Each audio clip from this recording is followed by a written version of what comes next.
Welcome to video number 1. So this is our basic just review here. We're going to clear the code. So second plus 712 is how I get rid of all this stuff. Like we have equations, we got stuff going on. So let's clear this code.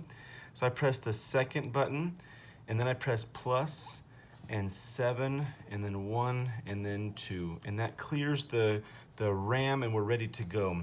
Just so you know, another one that I like to use a lot is the fraction bar.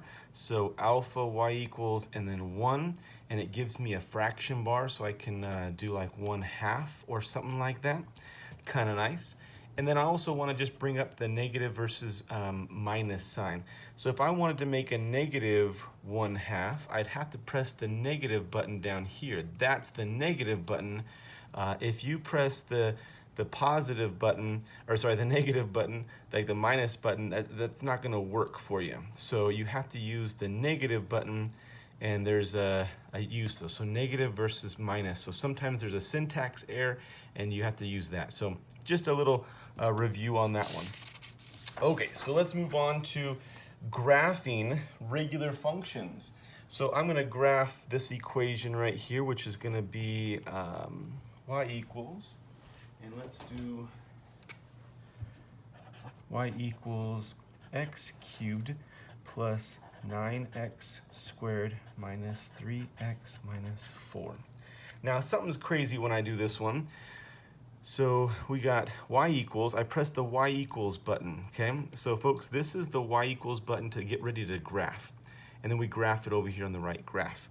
But let's do x, that's the x button, x tau theta. There's the x cubed.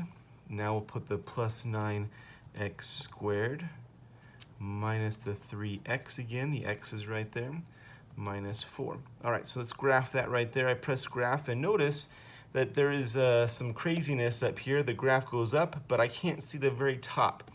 So let's change the window. So what we've done is y equals. We've done the X button, and we've done the graph button so far. But now we're going to check on the window button, okay? So the window button's kind of nice because you can change how you view it. Notice it's negative 10, 10, negative 10, 10. So that's the left and right, and this is the up and down. And every little scale here, that's the hash marks.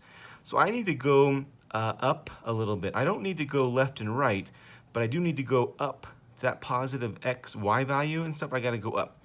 So let's change everything, I guess. I can do the negative. So I make sure it's negative 15 and then 15. And then I'm going to change this to negative 15 and 15.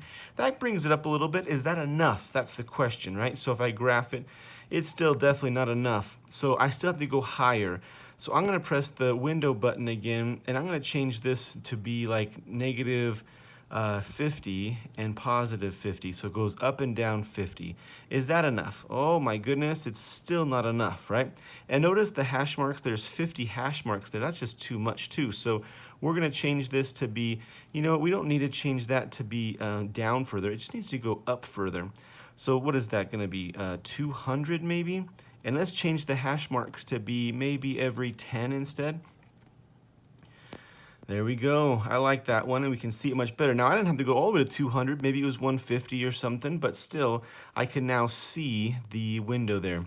And just so you know, the window, when you press the window, I mean, you can always change this back and stuff, but the quickest way to do that is zoom 6. So, for example, if I go to a different equation in this, I mistyped this and put a 2 instead. And I graph it, and I'm like, oh, I don't really need to go up to 200 anymore. Let's just press zoom 6, and that takes me back to 10, 10, or negative 10, 10, and negative 10, 10, which is very helpful in the grand scheme of things.